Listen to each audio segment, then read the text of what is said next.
No video game is perfect, and even the very best games can have those occasional lulls, dips in quality, or just sections you didn't care for. However, these games, all masterpieces as they are, dared to go one further by forcing players to suffer through one atrocious sequence, be it an unfairly difficult mission, an irritating gameplay sequence, or a level that just didn't gel with the rest of the game. These are the levels that were so stamina draining that they perhaps had you flirting with the idea of abandoning the rest of the game entirely, because life's too short. I'm Jess from WhatCulture, and here are 10 terrible levels in otherwise awesome video games. Number 10. Tailing the Resistance Member, Metal Gear Solid 4 Guns of the Patriots.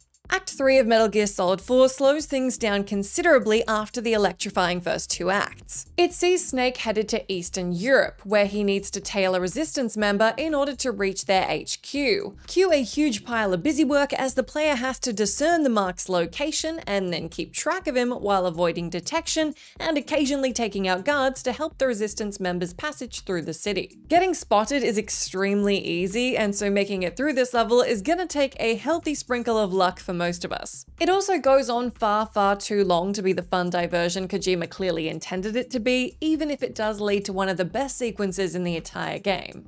Number 9. Fair Play, Mafia. Because the superbly cinematic action game Mafia clearly really needed a racing level, here it is. The player is tasked with partaking in the Lost Heaven Grand Prix in a brutally unfair mission that's ironically named Fair Play. The problem here is that the car handles like a milk float, and reaching first place is made additionally difficult due to the challenging AI. The mission was so complained about that the developer eventually released a patch that hugely toned the difficulty down, but it was ultimately too little too late for those poor souls among us who suffered through it the hard way. Mafia isn't an especially easy game at the best of times, but this particular level was straight up bullshit.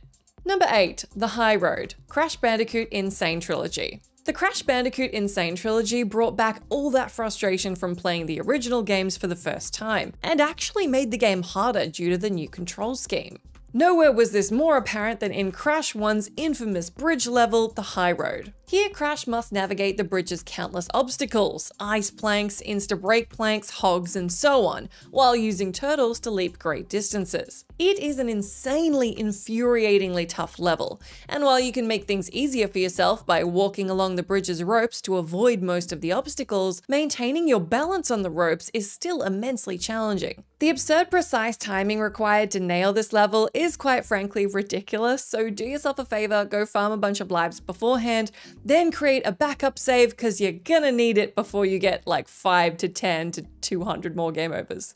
Number 7. Asteroid Shooting, Dead Space. The original Dead Space was a unique marvel of uneasy sci-fi suspense. That is briefly upended when you're forced to drop everything you've learned up to this point and just shoot asteroids with a giant gun turret. Though the mechanics of the sequence aren't remotely complex, it's surprisingly difficult keeping the ship intact, and this one no doubt took most players more than a few tries to figure out. Considering how well the game was doing up until this point, this just felt like a needless padding level and a misguided attempt to change up the gameplay. Pro tip, if you ever find yourself needing to play this section again on PC, turn up your mouse sensitivity, it'll help a lot. Number 6. Zen, Half-Life. Valve's insanely influential FPS makes an unfortunate stumble in the home stretch, when Gordon Freeman is whisked away to the alien realm of Zen, and the game's most fundamental mechanics are largely jettisoned. The player now has to take part in a bunch of awkward and infuriating platforming sequences in a confusing large world. Simply, Zen lacks the finessed, meticulous design of Black Mesa and feels like a section of the game that had to be rushed to meet a production deadline. Though the eerie look of Zen certainly had promise,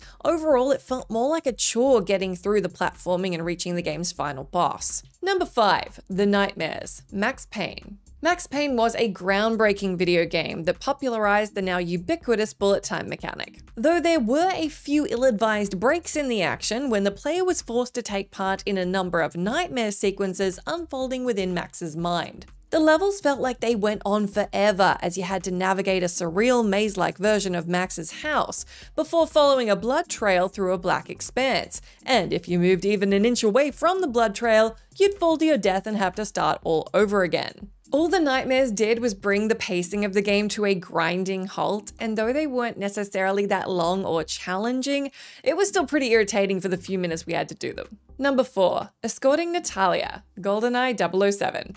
Escort missions are the bane of most gamers' lives, and as brilliant and iconic as Rare's James Bond video game is, it needlessly suffers a horrendous extended escort sequence on players, as they have to protect Natalia Simonova across a series of levels. Now, the main problem here is that Natalia doesn't seem all that interested in staying alive. She often puts herself right between you and the enemies getting hit by your bullets and will cause many a game over. She also likes to take ages to do anything and basically derails an excellent game for a substantial amount of playtime. Even the most accommodating escort missions are typically irritating, but this felt like the fine folks at Rare actively chastising their own customers. Number 3. Riding the jet ski, Uncharted Among Thieves. Though it was thoroughly outdone by every sequel that followed, the first Uncharted was nevertheless a terrifically entertaining action-adventure romp for the most part, albeit one that hasn't aged all that well. This is evidenced nowhere better than the 2 jet ski set pieces, which are by far the clunkiest sequences in the franchise to date. Juggling controlling the jet ski and shooting feels woefully unintuitive, and having to deal with explosions, human assailants, and the water current at the same time can be a real pain in the ass. Thankfully, both of these sections are relatively brief, but it's still a horrible encounter if you go back to replay the game. Number 2. Escorting Emma Emmerich, Metal Gear Solid 2 Sons of Liberty. Trust Hideo Kojima to troll his own fanbase by rolling stealth, an escort mission, and a water level into one of the most frustrating levels in video game history. The mission in question requires the player to protect Otacon's scaredy cat computer whiz sister Emma from water, enemy soldiers, and even bugs, such that merely keeping Emma alive becomes a gargantuan task through this overlong sequence. She's a prototypical useless escort character, with Raiden having to hold her hand and literally carry her through the water. And the icing on the cake comes when Emma is killed by Vamp at the conclusion of the section anyway. Some call Emma's death one of the most affecting and sad moments in Metal Gear history, but after having gone through all that, it's a little hard to care. Number 1. The Library, Halo Combat Evolved. And finally, we come to perhaps the most loathed level in any generally acclaimed AAA game. Halo's library mission involves the player fighting through endless hordes of the Flood while making their way up the various tiers of the library.